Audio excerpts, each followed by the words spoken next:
আসসালামু আলাইকুম। আমি রুবি আমাতুল্লাহ। আমার রমজান মোবারক। আমার পূর্ববর্তী বক্তারা খুব মূল্যবান কথা বলে গেছেন এই বিষয়ে, সেইগুলি নিয়ে আমি আর কথা বলবো না। আমি একটা নতুন অ্যাঙ্গেলে কথা বলবো যেখানে সলিউশন হতে পারে, বাট সেটা বলার আগে আর বলতে চাচ্ছি যে আমরা কোন সময়ে অবস্থিত করছি, কোথায় আছি, সময়টা কি। আমাদের ঐতিহাসিকভাবে এই সময়টা যদি আমরা বুঝতে না পারি এবং জনগণকে বোঝাতে না পারি, তাহলে আমাদের ভবিষ্যৎ অন্ধকার। এই সময়টাকে দার্শনিকরা বলেছেন প্রাইমোডিয়াল টাইম বা রূপান্তরের সময়। এগুলি একটা জাতির জীবনে খুব বিরল, খুব একবার কি দুইবার আসে। আমাদের জীবনে বোধহয় দুইবার এসছে। একবার আসছে মুক্তিযুদ্ধের পরে, হয়তো 71, 72, 73, 74, 75 এই সময়গুলি ছিল রূপান্তরের সময়।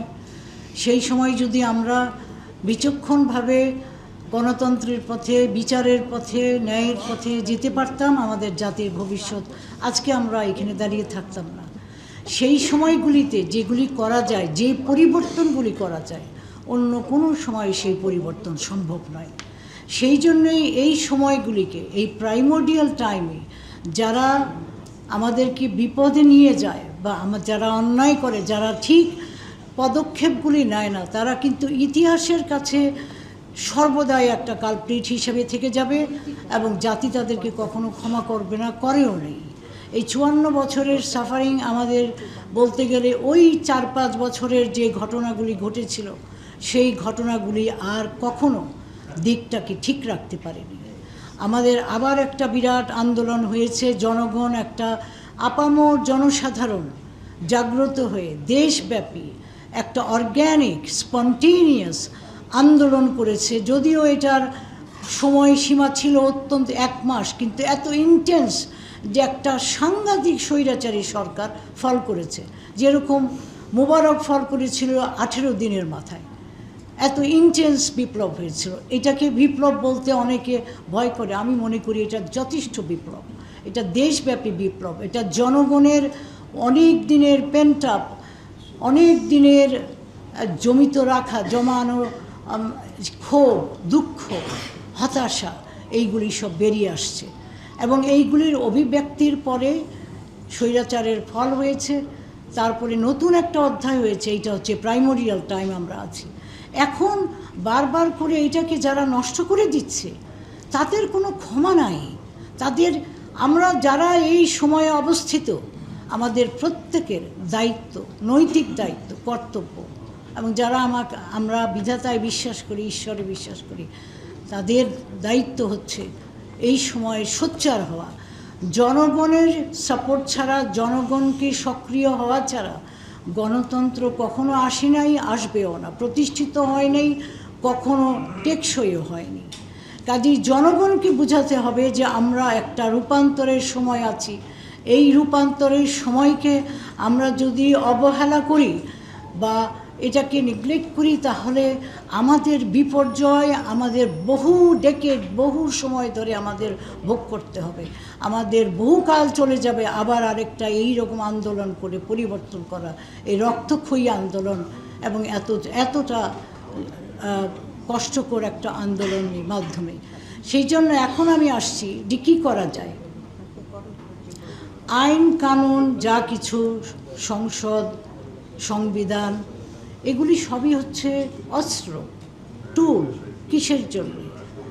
জনকল্যাণের জন্য, সুশাসন প্রতিষ্ঠা করার জন্য, মানবাধিকারগুলি রক্ষা করার জন্য, সুবিচার প্রতিষ্ঠা করার জন্য এবং সমাজকে স্থিতিশীল করার জন্য, সমাজকে একটা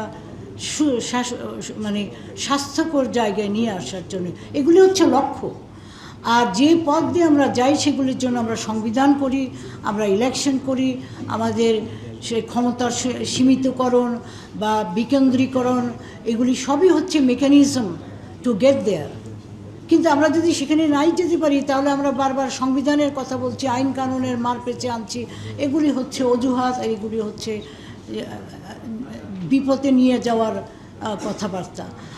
আমার কথা হচ্ছে এখন যে গণভোটের উপরে আর কোনো বৈধতা নেই। সর্বোচ্চ বৈধতা একটা সমাজে হচ্ছে গণভোট।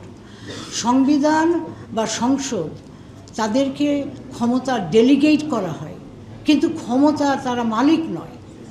সার্বভৌম ক্ষমতা একমাত্র জনগণের। এবং 19 যারা যত লোক ভোট দিয়েছে এই গণভোটে, তার 69%, 69% বলেছে আমরা পরিবর্তন চাই, সংস্কার চাই। আর যারা ভোট দেয়নি, যারা দিতে পারেনি বা ভোট দেয়নি, তারাও কিন্তু এই কথাগুলি বলছে, আমরা শুনতে পাচ্ছি না তাদের কথাগুলি। এই যারা ভোট দিয়েছে তারা বলে দিয়েছে সমস্ত জনগণ পরিবর্তন চাচ্ছে। এখন পরিবর্তনগুলি কি? পরিবর্তন, আগের সংবিধান আমাদেরকে 54 বছর ধরে স্বৈরাচার অথবা একনায়কতন্ত্র দিয়েছে। এটা প্রধানমন্ত্রীকে অত্যন্ত ক্ষমতা দেবার সমস্ত পদ্ধতি।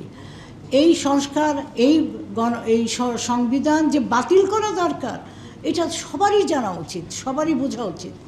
তাহলে কি দিয়ে বাতিল করতে হবে? এই 8 মাস ধরে যে অনেক বিজ্ঞ লোকরা সমালোচনা করে, চিন্তা ভাবনা করে, বিচার বিবেচনা করে যে এইসব কথাগুলি করলেন, সেগুলিই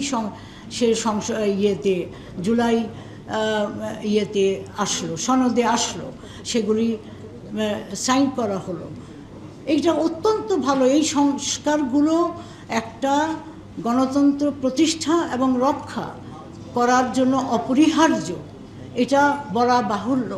এখানে কোনো দ্বিমত নেই।